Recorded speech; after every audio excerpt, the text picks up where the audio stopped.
Ma'am, इस बार की अगर हम बात करें तो इस बार का चुनाव मुख्य मुद्दा क्या है? भारतीय जनता पार्टी का विकास का मुद्दा ही मुख्य मुद्दा है।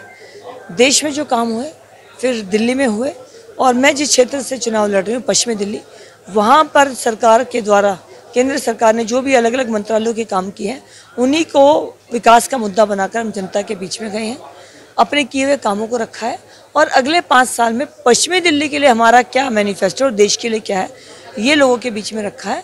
तो विकास के मुद्दे पर ही हमने अपने चुनाव कैंपेन किया है।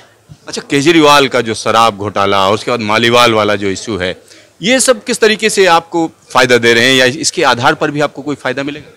देखिए, हम अपना चुनाव अपने आधार पर लड़ रहे हैं, तो इसलिए ये हमें फ़ायदा देंगे, क्या करेंगे हम इस पर विचार नहीं कर रहे हैं।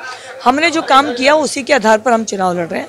तो मुझे इस बात में कोई कहने में दो राय नहीं कि हमें उनसे कोई कंसर्न नहीं है। हमारा चुनाव हमारे अपने एजेंडा पर है। इस बार बार बार कहा जा रहा है कि 400 पार की बात इसलिए कही जा रही है क्योंकि संविधान बदलने की बात हो रही है, कहीं ना कहीं आरक्षण खत्म कर देंगे, इस तरीके की बातें कही जा रही हैं, क्या कहेंगे? संविधान में लिखी हुई हर बात का अक्षरशः पालन करने का काम अगर कोई पार्टी करती है तो भारतीय जनता पार्टी करती है। संविधान का अगर सच्चे मन से कोई उसको पालन करने के लिए कदम बढ़ाता है तो भारतीय जनता पार्टी है। लोगों के बीच में जब गलतफहमी पैदा की जा रही तो लोगों को ही पता है कि ये सब झूठ है। इस बार दिल्ली में 7 सीटों में से कितनी सीटें आप लोगों को मिलेंगी? 7 पिछली बार से अधिक बहुमत से। अधिक बहुमत से जी, आपका ढेर सारा धन्यवाद। धन्यवाद। कैमरामैन शकील अहमद के साथ सिद्धार्थ, न्यूज स्टेशन, दिल्ली।